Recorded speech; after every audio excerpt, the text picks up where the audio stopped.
All right, welcome back. So you've got the SGX Nifty indicating a strong, higher start, 100 points at least.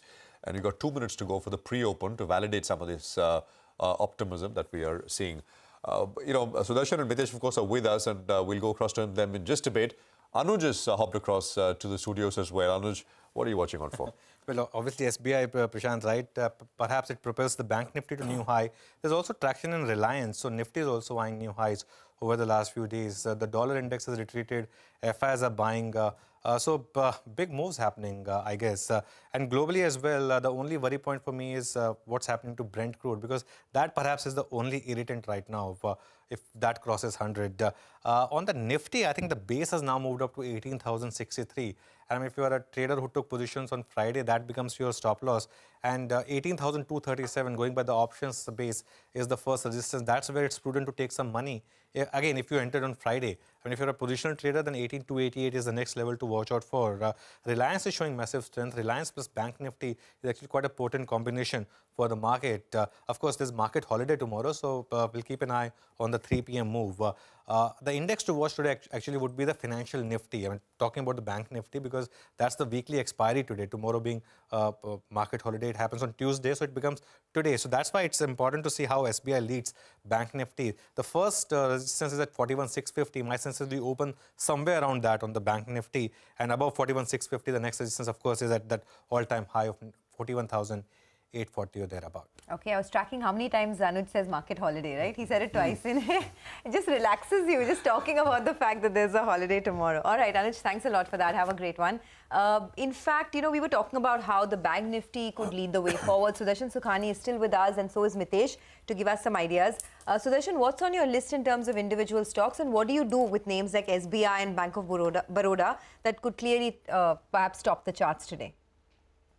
Yeah, first SBI. SBI would still be a buying opportunity. There'll be gap ups, but stocks and indices do go up even after these gap ups. Look at the charts; you will find so many gaps we have left behind. So SBI is clearly a trading opportunity as well as, of course, it's an investment opportunity. Bank of Baroda, I don't have an opinion as such. Stocks, Godrej Properties is a buying opportunity. That stock has been consolidating for almost 2 months now. Buy with a stop under 12.25. Voltas is my only intraday short. It's a very weak chart. It's a short with a stop above 865. India Cement is a buy. Now, it's not just India Cement, even Shree Cement, Ambuja. A lot of cement stocks are suggesting that their correction is coming to an end. India Cement is a buy with a stop under 237. And Siemens is a buy. Again, the small correction is coming to an end at significantly higher levels, maybe in the offing. It's a buy with a stop under 28.91. Okay, all right. So Darshan, by the way, we're getting some initial rates, and Birla Soft, I don't know whether it will open up in this manner, but it's indicating a downtick of close to 5.5%. So just keep an eye out on that. Remember, Mr. Dharminder Kapoor, he's moved on. We have a new chief as well that's coming in there, but that one is opened with a cut of around 5% or thereabouts. Remember, the entire re-rating took place when Mr. Kapoor had come in there. So maybe some bit of a disappointment. We have, new chief coming in there. Stock trades at around 17 times, and Mr. Kapoor, in fact, in the month of October, he was selling some shares. He sold close to 3-4 lakh shares or thereabouts. So just keep an eye out on that one. Interesting to see how it opens up. But pre-open, there are a decent amount of volumes, and stock is down close to around 5%. Mitesh, what about your picks for today? Yeah. Anuj, I have a couple of, Nigel, I have a couple of metal names on the list. Hindalco is a buy with a stop at 423.5 for targets of 446, and JSW Steel is buy with a stop at 690 for targets of 732. The third buy is PVR, recommend buying here with a stop below 1806 for targets of 1900, and a solitary sell on Cipla, which will give a pullback. So that's a sell with a stop at 1160 for a mild decline to about 1110 kind of levels. All right. Thanks very much, Mitesh and Sudarshan, for joining us with those specific ideas. We'll come back to you for more. Prakash Dewan is still with us. Prakash, instead of sort of asking you about this or that, leave the field open to you. Any other names apart from what we discussed, PSU banks, etc., which you, to your mind, offers momentum upside from here as we start another week? So, interestingly, I'll go to the mid caps again. There's one small company not discussed often, but the numbers are telling you a very different story and a start of a trend, and that's why I bring this up, and that's Mahindra Logistics. Uh, you remember, Prashant, we spoke about this way back, and the whole idea of this was that the company was getting into a transformative phase where they were trying to build in efficiencies from the auto ancillary businesses, from some of the FMCG businesses, and that's exactly what has started reflecting in the numbers. Not just on a Q1Q basis, but I would rather look at it on a YOY basis. And the way industrials are changing, the kind of outlook for exports and things like the engineering segment of most manufacturing sectors that is kind of contributing, you will have logistics play a very critical role in supply side efficiencies, and no better company than this which has actually been able to do that. So I would keep an eye on something like this for the future. The numbers for me were very encouraging, but as I said, they're eclipsed by the likes of SBI, BOB, Titan and all, but that's the pocket to focus on as well. Okay, Prakash, thanks a lot for joining in. We are heading into the market opening in just a couple of minutes from now, but appreciate your thoughts on individual stocks. By the way, the pre-opening rates are suggesting that the Nifty will hit that 18,200 mark today, so looking like a good opening is lined up. SBI is clearly going with top honors this morning, 4.5% higher. Britannia, it's perhaps going to be a good day for that one. 2.5% higher on Britannia, post its numbers. And a couple of others. Tata Motors comes out with numbers on Wednesday evening. So ahead of that, that stock is up about 0.6%. But Triveni Engineering, let's get a quick comment from the management. They posted a weak set of Q2 numbers. It's the profitability that has seen a sharp contraction because of high cost of production, and the losses in the sugar segment has caused a drag on the margins this time around. The other news over the weekend on sugar was that the Food Ministry has now released an export quota of 6 million tons for the 2023 sugar season. Tarun Sani, who's the Vice Chairman and Managing Director of Triveni Engineering, joins us now to talk about that. Tarun, I'll come to this export quota in a bit, but first, on your sugar segment, the profitability has been dragged down considerably. Can you tell us what is the expectation? Are you sitting on any high-cost inventory at the moment? And the losses in the sugar business stand at somewhere around 25 odd crores. What's the expectation?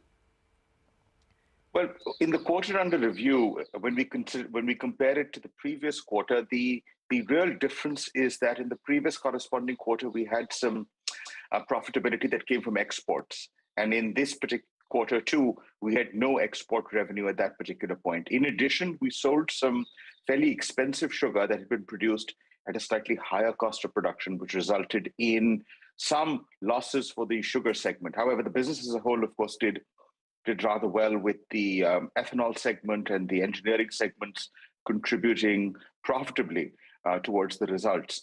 Going forward, I think this scenario is going to change considerably for a couple of reasons. The first one, of course, and I'll wait for your question on exports, I think that's a game changer as far as the future is concerned. In addition, I think the monsoons have been very kind, and the kind of productivity levels that we're seeing as we embark on a new sugar season is actually very positive. Thereby, my contention is that cost of production will be lower this year compared to last year, and that will, of course, assist in delivering better quality results. Okay. We'll get to exports in just a bit, but you said the distillery business has done well, but margins there have also fallen almost 600 basis points, haven't they, Tarun?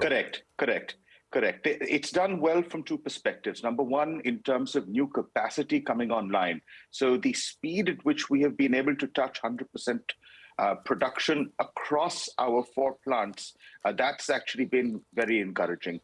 In addition, we had expanded our capacity to 660 kiloliters per day. That was done with a very short time in terms of commercializing that production. So again, that is a win for us. However, given the fact that our transfer price of molasses, which is the feedstock, had risen year on year, it did impact margins. This effectively changes the profitability quotient from the sugar sector to the molasses sector and vice versa. I think we have a realistic cost of production now. We have a realistic transfer price, which is pretty much common across the industry. And that's going to give us very substantially stable margins.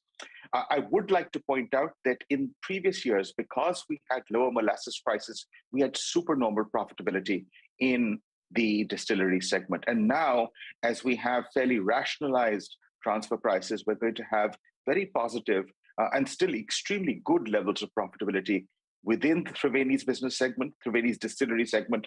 And this is a comment for the industry as well.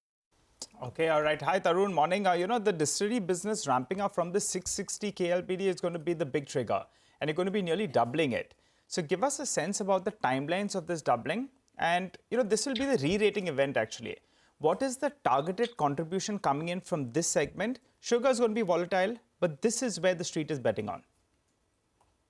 So I don't think sugar is going to be volatile. I think sugar is going to be fairly stable. But the distillery segment, and thank you for asking that question, where the board in its previous board meeting had approved an additional expansion of another 450 KLPD, thereby expanding Triveni's distillery capacity from 660 KLPD, that's kiloliters per day, to 1,110 kiloliters per day. We're anticipating that both distilleries will come online in fiscal 24. It will be between the third and fourth quarter. So let's say a year to 15 months out is when we're anticipating these new plants to come in. The only other point I'd like to mention is that these plants will be dual feed plants. So we won't be tied in just to molasses or sugarcane juice as our feedstock. We will have the capability, as we already do at one of our plants, to utilize grain. And now with the national biofuel policy, I think the trend will be more and more in terms of investing into dual feed that gives you great optionality. And you can then only look at the bottom line in terms of making the decision of what is the raw material that you're going to be using to produce ethanol. In terms of contribution going forward, I see very healthy increases in terms of those levels as this great optionality comes in. Will have also, yeah. Got that. Tarun, I'm afraid we have run out of time, but thank you so much for your thoughts. I guess we got what we needed from this interview. Thanks a lot for joining in, and all the best for the quarters to come. That's Triveni Engineering, but the market is looking like it's going to zoom this morning, 90 points higher. Bank of Baroda is up 10% now in pre-opening after a good set of numbers, and so is SBI, a 3.5–4% up move there. But let's get the big call at 9:10. Sudarshan, what's the view? Be long and stay long in the Nifty. Siemens is a buy with a stop loss under 28.91. Okay, all right. Thanks for that, Sudarshan. Mitesh, what about you?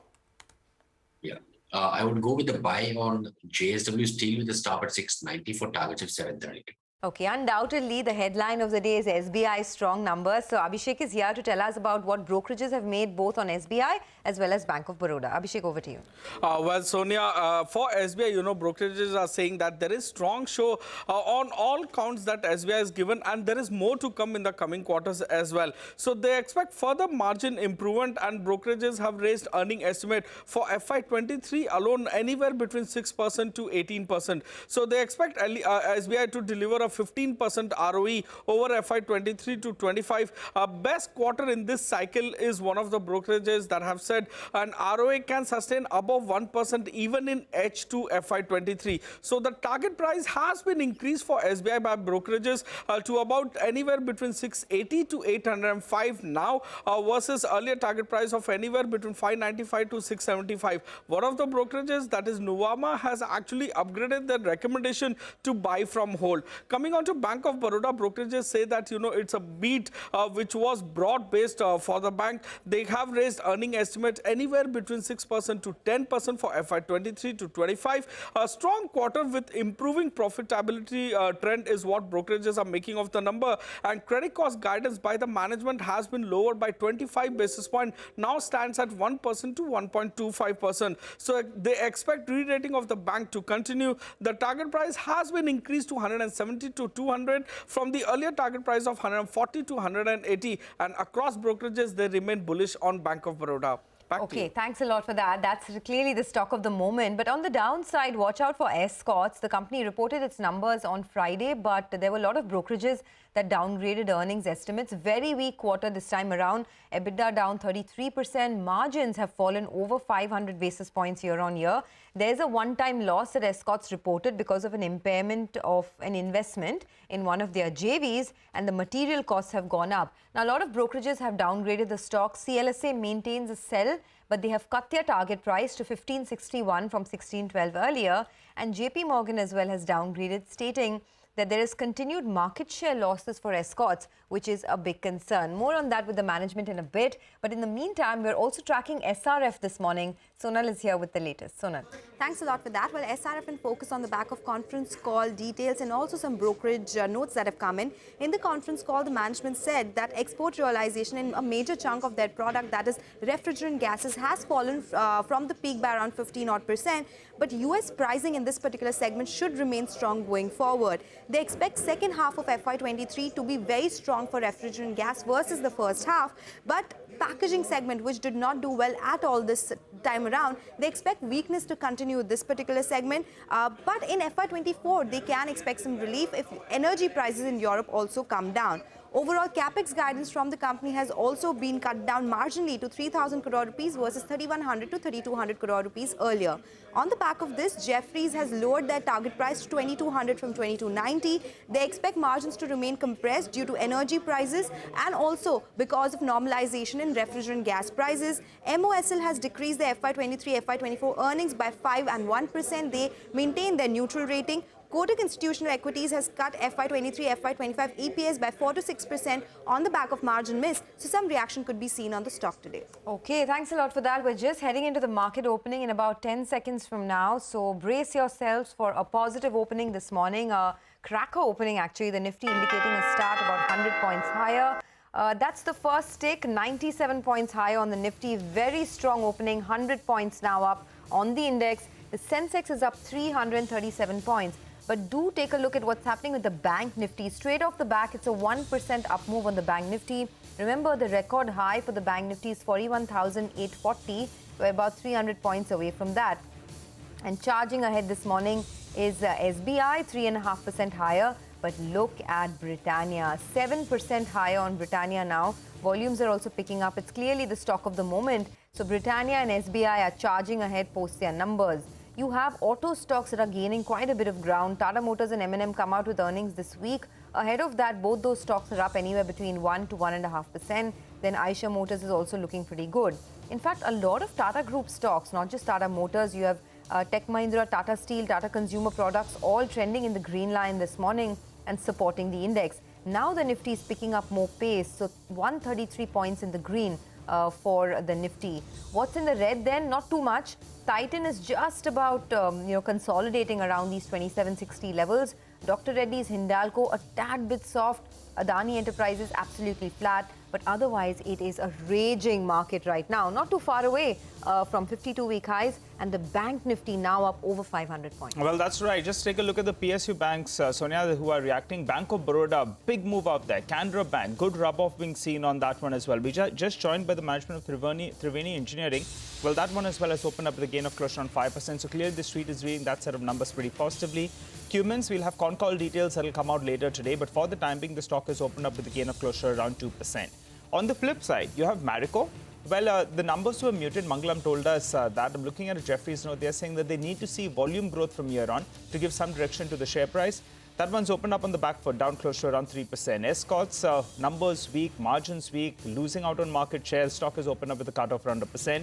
Vedanta has pulled back. Remember, in Friday's trading session, there was some hopes that maybe we'll have a definitive end to this Chinese COVID policy. That didn't come about. So metal stocks, some of them have come in for some profit taking, down close to around 3%. From the broader markets, ISMT, there was news that in fact they'll be merging with the parent, that is Kirloskar Ferris. The merger ratio, however, is not beneficial to the shareholders out there. In the last 1 month or so, the stock moved from around 50 to around 60 rupees. So that explains why that stock is down close to around 16%. But Kirloskar Ferris, now they'll be consolidating their business, maybe more amount of value-added products. And since they've managed to turn this around, that one opened up, I think, mildly in the green with a gain of around 1.5%. All in all, a solid start. Monday is looking good. The bulls will be feeling pretty good. Oh, absolutely. 18,222 on the Nifty. Just a bunch of other names. Vedanta, of course, we've already mentioned. So metals, I was highlighting right at the word go. But mind you, there could be two-way price movement because the dollar has cooled off significantly, which does provide some support. But initial reaction is on the downside as expected. Birla Soft is another one we mentioned. REC starts 3.5% lower. That's at about 100 rupees. Escorts, we spoke with we will speak with the company later. That is down 1%. Pradeep Phosphates is another one which starts about 4%, actually 5% lower at this point in time. What else? Bank of Baroda, 9% gain, 157. So that is the big one. And SBI is also inching up, although the gap remains pretty steady between both those. SBI is now up 4.5%. Britannia has picked down gains from the first time we mentioned. It's up almost 8% now. And you've got other PSU names, Canada, PNB, etc., all joining in. There is Goa Carbon, which is up 18%. That's an outsized move for a name like that at this point. I'm only mentioning because it's backed by volumes. I mean, it's not thinly traded for this time in the day. So keep an eye. There is Union Bank, which is higher, 6%. So in line with the other PSUs, which continue to do very well. Varun Beverages is up 3%. Nykaa is up about 3%. And more stuff opening up. Bank of India, Indian Bank. I mean, the clear theme, the overriding theme, of course, is public sector banks, which are participating on the back of the very strong beats we've seen from most companies which have reported so far. We've got Dheeraj Agarwal, who's our market master today, joining us. He's co-head equities, Ambit Capital. Dheeraj, great to have you with us here. Thank you very much for your time. I mean, the market, I'm assuming, has surpassed expectations, one and all. With the very strong momentum we are seeing, Dheeraj, what are your thoughts now from here out? Yeah, it's been doing well, and for some time we've had a target of 18,700 on the market.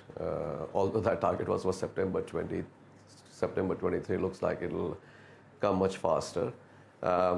I think we are in a situation at this point of time where good news is good news for us and bad news is also good news for us, because relatively speaking, India is doing better. So at this point of time, looks like the trajectory is up. By the way, Britannia is really surging now, 8% higher on that stock. Remember, Mangalam was telling us a while back that the market share for Britannia has hit a 15-year high. That's no mean feat in a challenging market like this, where every day there are new players coming up in this space. And also, the stock is at a fresh 52-week high as well, so don't lose sight of that. Dheeraj, good morning and thanks for joining in. There's so much happening in this consumption space, right? Of course, valuations are sky high as well. But what do you do with names like this, market leaders who continue to gain ground? Do you back them? Do you put fresh money to work? Or are you a bit cautious? I think in that whole consumption space, one has to be selective. In fact, not just in the consumption space. I think in most of the sectors at this point of time, you have to be selective. So not all companies are performing similar to each other, and similarly, not all valuations are similar to each other. So Britannia is one name we have been positive on for some time. We have been positive on their revised strategy on building adjacencies and as well as expanding the current business. And that is now finally showing up in numbers. We're quite happy about that. But within the entire consumption space, there are some challenges at this point of time, because the grassroots level mass consumption is showing some signs of demand deterioration, whereas the premium categories are still doing well. And if you combine that along with the valuations, one will get a fairly interesting mix of buys and sells at this point of time in that whole basket. Hi Dheeraj, morning. I recall earlier this year when you were talking about Zomato, I think you all were positive on that one, if I remember correctly, Zomato from the new age themes. Now in the month of November, you're going to have quite a few of these lock-ins opening up. So if you wanted to look at some of these new age players, whether it's the Nykaas, whether it's the Paytms of the world, well, you're going to be spoiled for choice. The question is, given the call that you had on Zomato has worked out, do you think some of these other businesses as well, post the price correction, they're still very expensive, but do they become relatively more attractive, or would you avoid it? No, some of them are, a few of them are buys. I mean, as you rightly said, Zomato, we've been positive. And in fact, we started a Zomato research coverage with a sell rating, and when the stock fell, we turned it to a buy. We have a buy on, for example, Policy Bazaar as well, which I think at the current price offers very attractive valuation and long-term growth prospects. But not everything is a unilateral buy at this point of time. One has to take into account the fact that we are no longer looking at a zero interest rate world. We're no longer looking at $20 trillion of global government bonds trading at below zero interest rates. We are looking at 4% plus 10-year bond yield in the US, probably inching higher. So all this is fueling into extremely high valuations and a very easy fundraising environment. That's become tight. So one has to be cognizant of valuation metrics at this point of time, given a different macro environment globally. But within that, there are a few strong buys. When Policy Bazaar and Zomato both are strong buys at this point. Policy Bazaar and Zomato. Policy Bazaar, of course, continues to be, I think it's the only one which is at an absolute new low. I mean, even Paytm, etc., have bounced quite a bit. Zomato, of course, but not PB Fintech, that is Policy Bazaar. Look at Bank of Baroda, and I think one reason why BOB is sort of doing so much more than SBI is because there was no pre-quarterly update. It's along with SBI, it's constantly rated as one of the top names, well-run banks. There was no pre-quarterly update here, and I guess that's perhaps one reason why the surprise is so much larger. And that's up about 10%. SBI is up about 4% as well. The market's up 100 points now. It's cooled off a little bit, but strong, 18,218. Dheeraj, I mean, so as you said, I mean, if timelines are sort of 1 year, we are running 1 year ahead. So do you get your targets up a lot more for next year? Or so how does one adjust expectations and what's happening in reality? I don't think one should keep increasing targets just because the markets have run up, right? That's like chasing momentum. I mean, it can go a little bit higher. Who knows? It's difficult to catch the exact points. But one thing, as you would have noticed, is most of the mega caps, and especially the mega caps which are slightly expensive and richly valued, are struggling a tad. So, I mean, think about it. I mean, the commentary I've heard from the anchors on CNBC today that the market's looking very, very strong today, but it's up only 100 points, which is about 0.5%. So that's how the mindset has changed, and now we find 0.5% rallies as very, very strong days. I mean, earlier you wouldn't consider 0.5% move as anything which is out of normal. But at the same time, there are names like Bank of Baroda up 10%, SBI 5%. Despite that, the index is up only 0.5%. So I think this continues. The tussle between overvalued mega caps and more reasonably valued mega caps -1. So still large caps, but mega caps -1. So one tier lower than mega caps. And that's why at the index level, you might not see a complete tear away. And I don't think there is any need to meaningfully revise upside targets. I mean, can the target be beaten by a few percentage points? Who knows? That's always possible. No, that's an interesting point describing and I think you're absolutely right comparing with how a market would be described in earlier times. But what you would also agree, Dheeraj, is that I mean I don't think there's been any time when there's been this kind of relative outperformance, right? We've had days when the US is down 4-5% and you're up 100-150 points, which is again, as you said, 0.5%, which is 0.5%, but it's strong, right? Given where the rest of the world has been, and we are what, 1.5% away from all-time highs. So I guess this relative strength has also become this very big tailwind, which comes into play quite occasionally. So in any case, Dheeraj, what are you doing out there in terms of recommendations and what you like, what you don't like? Consumption, you said it's interesting because lower end is not doing well, so it throws up interesting buys and sells. Name a few, if you can. I think that's true across the sectors. Across the sectors, you'll find. So broadly speaking, I personally call this period of time as the convergence, the period of convergence for stocks within a sector and across sectors, which was a period of dispersion between 2014 to 20. So 2014 to 20, the strong kept on going up, the weak kept on getting bashed. At this point of time, we are seeing the strong, if it is very expensive, is actually flatlining or declining a little bit. And what was weak between 15 to 21, but they're showing some amount of earnings traction, is climbing up. So it's more like convergence. So for example, within the banking space, I mean, you asked me to name a few. Within the banking space, we have a sell on Kotak and buy on SBI, and buy Access, SBI, and ICICI. Many of the large cap consumer names, you have sells largely because of valuations and seeing some amount of demand pressure at this point of time. So, I mean, you're absolutely right. In terms of relative performance, India clearly stands out. But relative performance, a great relative performance does not necessarily mean that we have to raise the absolute targets also by a meaningful amount. I think index is inching up, and this is the time for alpha generation through stock selection. Through proper stock selection, one can actually try and aim for a much higher return than the index, although the index return itself on a one-year basis from where we stand today might look a little pedestrian, but upward direction. I mean, the trajectory is up. India is clearly looking much stronger than most parts of the world at this point of time. Okay, all right. Thanks so much, Dheeraj, for stopping by and giving us a measured call on the indices. Look forward to chatting up with you rather soon.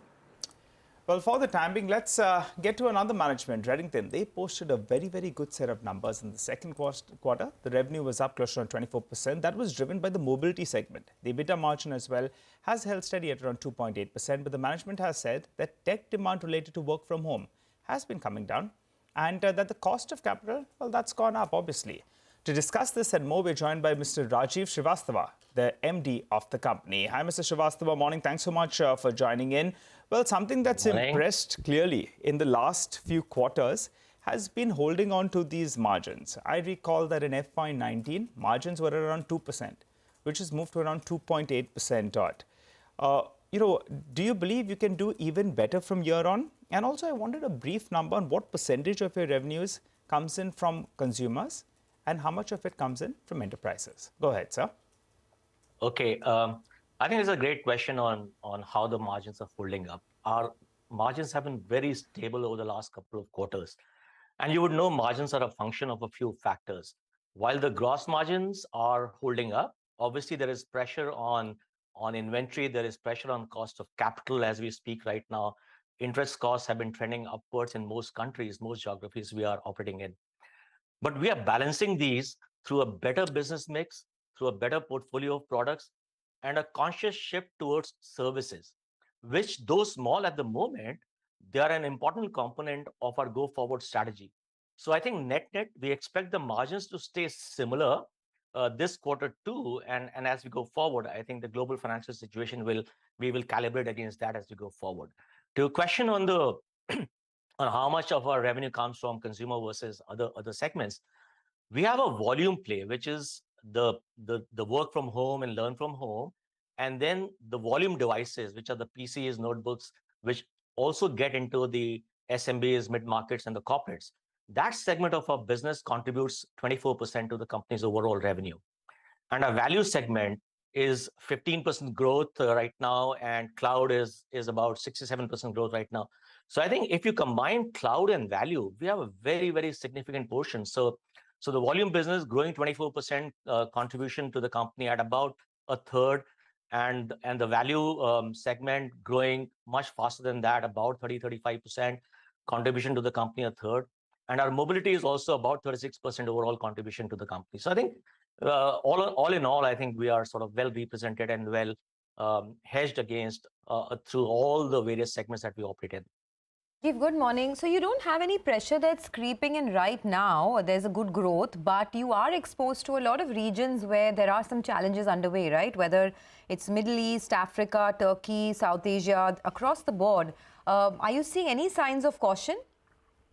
We are, and I think we've calibrated ourselves with respect to exactly the kind of countries you are sort of mentioning, and we operate in a very unique mix of countries. Some of the countries are not so good right now. You mentioned those: Turkey, Nigeria, Kenya, Ghana, Egypt, and some of the other countries that we operate in, countries like UAE, Qatar, Saudi Arabia, India.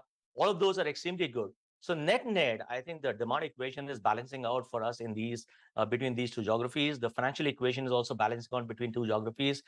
We do exercise caution and abundant caution of making sure that we are hedged from a foreign currency perspective. We are hedged from a dollar.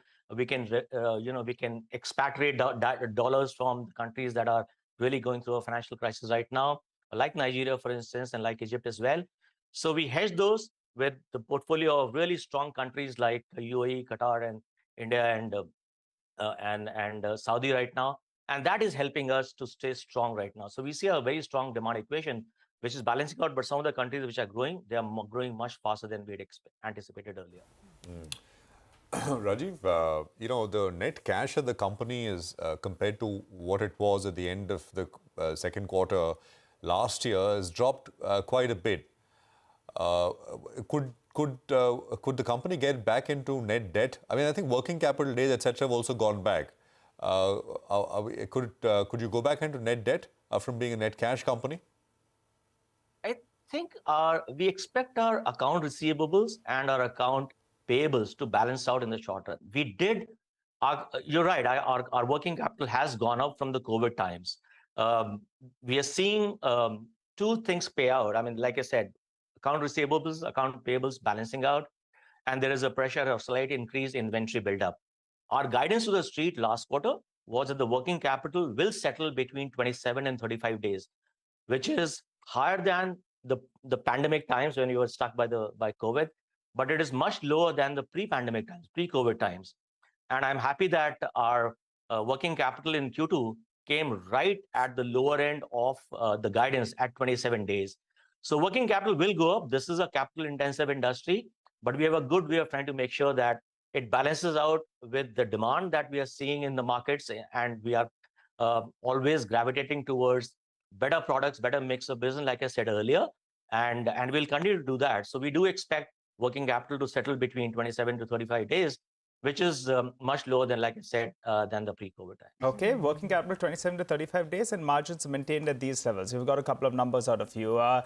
Srivastava, a couple of more details if we could squeeze in. You've grown by close to 25% in the first half of the year. By the end of this year, for FY23, what kind of a growth number should we work with? If you could give us a broad band. And also the other question is for the industry perspective itself, the chip shortage issue, the worst is behind? Yeah, I think the chip shortage, the worst is behind for most categories of products. And you got to distribute the chip shortage into two kinds of products.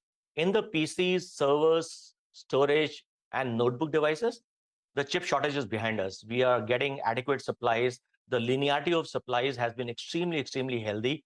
And so we are able to demand fulfill for our customers on a regular and a continuous basis.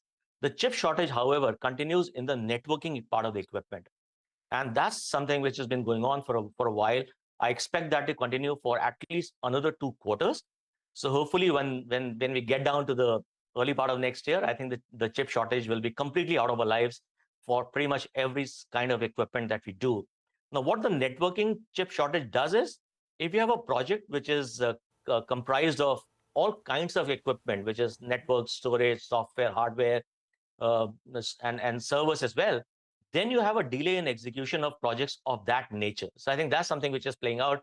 But for large parts of our lives, chip shortage is out of the equation now. 30 seconds. Just trying to squeeze one more in. Apple revenues have been falling for 3-4 quarters in a row. When are those likely to reverse, in your opinion? Very briefly. Look, I think Apple has been pretty steady in our overall mix, in our overall portfolio. While we've grown, Apple is at about 27% of our overall revenue. But Apple is very broad-based, and I really want you to register this, that Apple has got iPhones, and then they've got a whole range of computing equipment, which is Macs and pads, and then a whole range of accessories. So our portfolio with Apple also, within 27%, is very diverse, or very broad-based between Apple iPhone, which is about less than half of our overall Apple revenue. So we don't see any pressure on account of Apple revenues or shrinking or thing, because we've had a good growth on Apple. We've got our mobility growth this quarter has been 36%. So, and largely contributed by Apple and the launch that Apple had of the new iPhone range. So I think that's done fairly well for us. And to your earlier question about growth and how we see growth for the rest of the year, we've had a very healthy first half. We expect the momentum to continue in H2 as well. So we should continue to see a nice, good double-digit growth as we go forward into the next fiscal. All right. Okay, we'll leave it at that. Thanks a lot for joining us. Double-digit growth is what they're looking at. But for the market, don't lose sight of what's happening. The Nifty has cooled off a little bit from the highs. So 65 points higher on the index, but the Bank Nifty is still charging ahead. When we come back, we'll have V. Vaidyanathan, who's the MD and CEO at IDFC First Bank. The board has approved a fundraising of 4,000 crores via the equity route. We will also connect with